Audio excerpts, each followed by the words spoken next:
Let the Renaissance commence! Looks to me like you're on the wrong side of the river!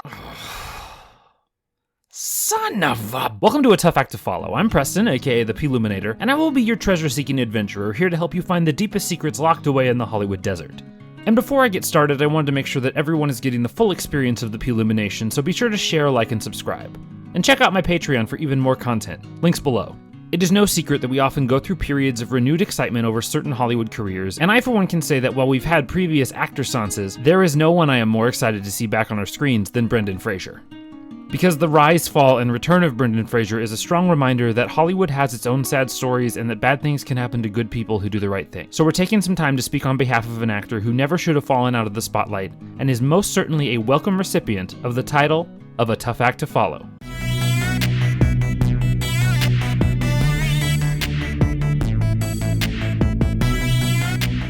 For much of the 90s and early 2000s, Brendan was everywhere. His presence was undeniable, and it was almost impossible to watch a movie on any given weekend that he wasn't in. And why was he so omnipresent? Well, because he has charisma. Brendan's ability to win us over starts with his natural ability to show up on screen and draw our attention to him.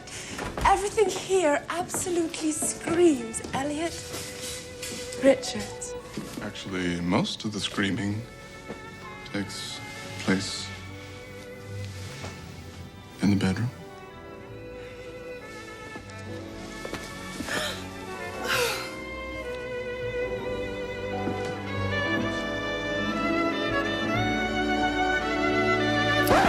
What the hell is going on, Mary?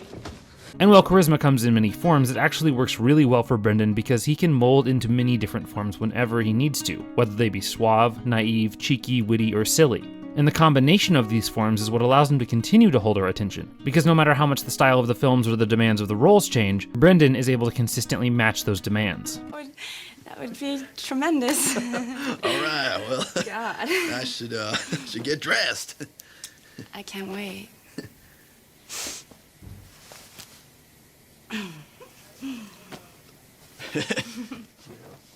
Oh my God. Oh! Hey!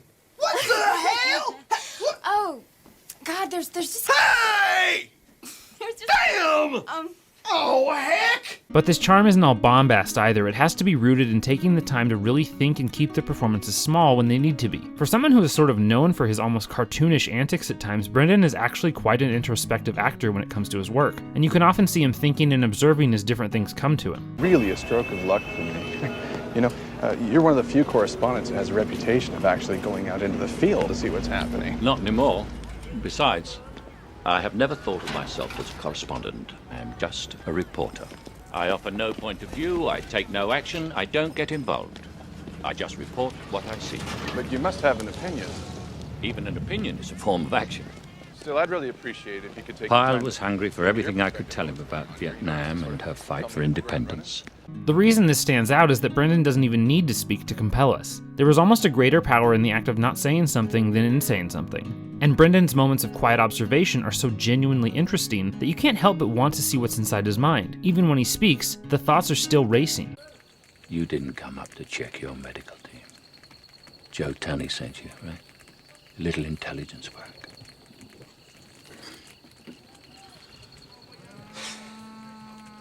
I've never been very good at keeping secrets. There is another reason why I came up here. It's you. Me? And then you take this thoughtfulness and you build it into conflict. Brendan's work as quiet and highly conflicted characters is actually some of his best work, and it really allows him to showcase his vast talent as the characters often intrigue us more than the overall story.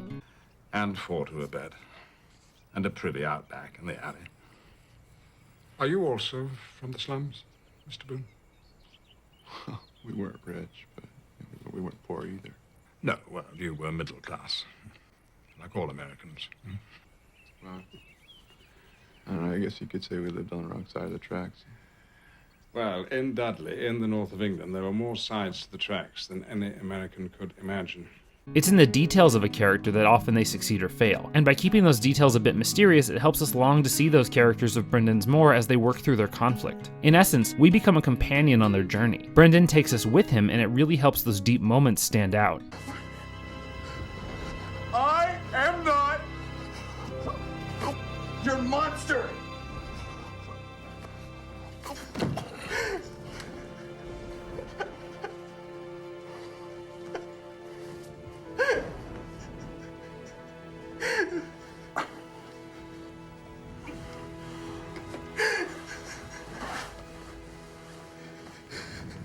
You're a bloody pussycat.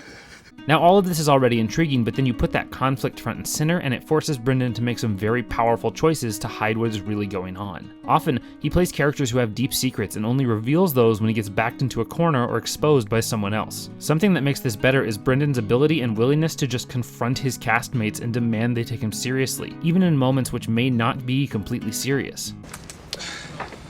Hey, Bear. Hey, Cocos. I was thinking about going in there, eat something. Nah, I don't think it'd be a good idea. Why not? They let Jews in there. Your sister can come in, only she'll have to wash her hands.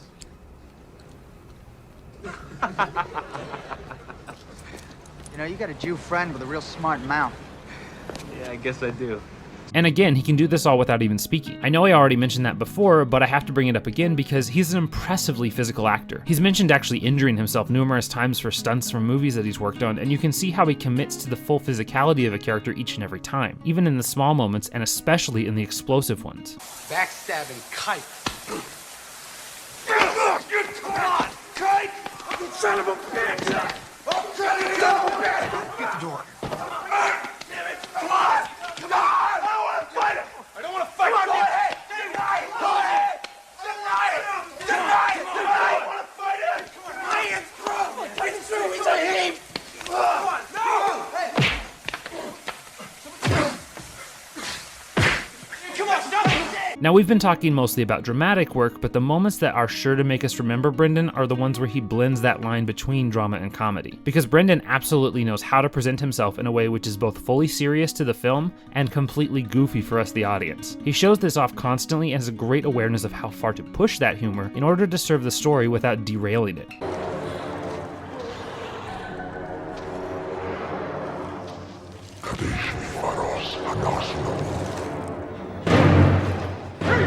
You could play hide and seek. Come on, let's get out of here. Whoa! Evie!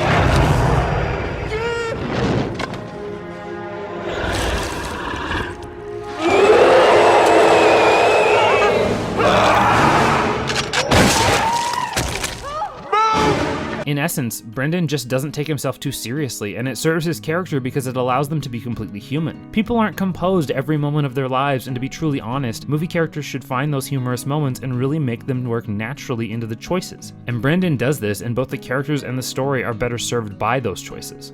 You never believed in Hamanoptero, Carmel.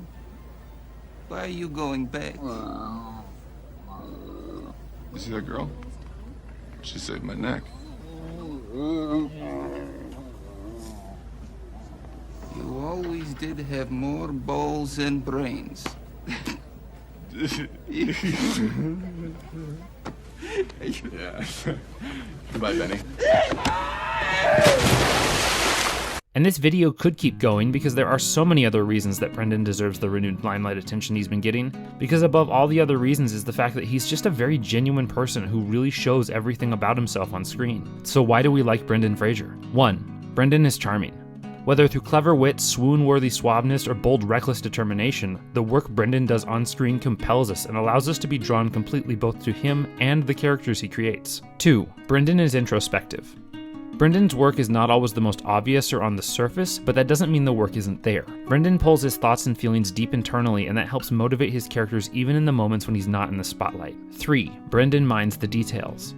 Brendan makes sure the character is not only compelling in the larger scheme, but also in the smaller details as well. He works to help make the characters past, present, and future fully fleshed out and complex. Even in times of conflict, there are layers that help inform each decision and make the character better.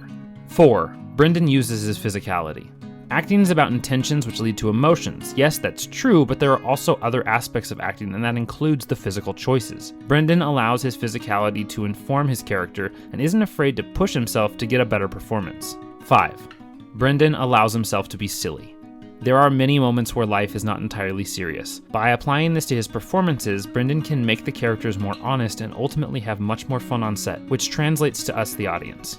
The Renaissance is most certainly upon us, and we have no choice but to bask in its glory. While there are certainly movies yet to come which will be well worth our time, I also have to celebrate the work that has inspired this celebration in the first place. So let's take a minute to enjoy some of Brendan's best work. These are my 5 essential Brendan Fraser performances. 1. Bedazzled.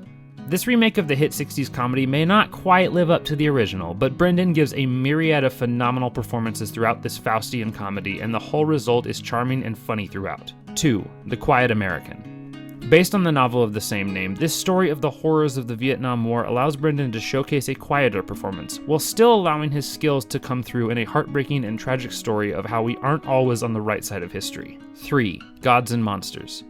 This movie of the Frankenstein director James Whale and his curious relationship with his landscaper tells a really small-scale story that allows Brendan to really showcase inner conflict and react to the compelling relationship with co-star Ian McKellen. 4. School Ties. Brendan's first big lead role really allows him to show the full depth of the character he's capable of creating as he works through a story of prejudice and persecution on a small scale. The work of his pre-fame co-stars helps bolster his own work, and the result is a story that really stands up as a reminder that we all have to stand up in the face of oppression and intolerance. 5. The Mummy. I mean, there is no more iconic role than this for Brendan. He's funny, charming, physical, dramatic, and ultimately defines one of the best horror action comedies of the 90s by giving an unforgettable performance. There is truly no movie that can live up to The Mummy, and Brendan is a big reason for that. And that is why Brendan Fraser is a tough act to follow. Thanks for watching this video. Which Brendan Fraser movies are your favorites? Was there one I didn't mention that you think was absolutely fantastic? What other actor deserves a new renaissance? Let me know in the comments below. If you like this video, please give it a like. If you do, I will take you to Hamanatra. I have a map in my head. Keep the celebration going by sharing this video around. And check out the fun perks on Patreon. You can get the behind the scenes details of these videos and even get a cool shout out. Thanks, Mom and Dad. And to ensure you never miss a tough act to follow, one to watch, or welcome to the party, pal, make sure you subscribe. Thanks again for watching, and as I always say, thanks for taking the time to get Ploominated.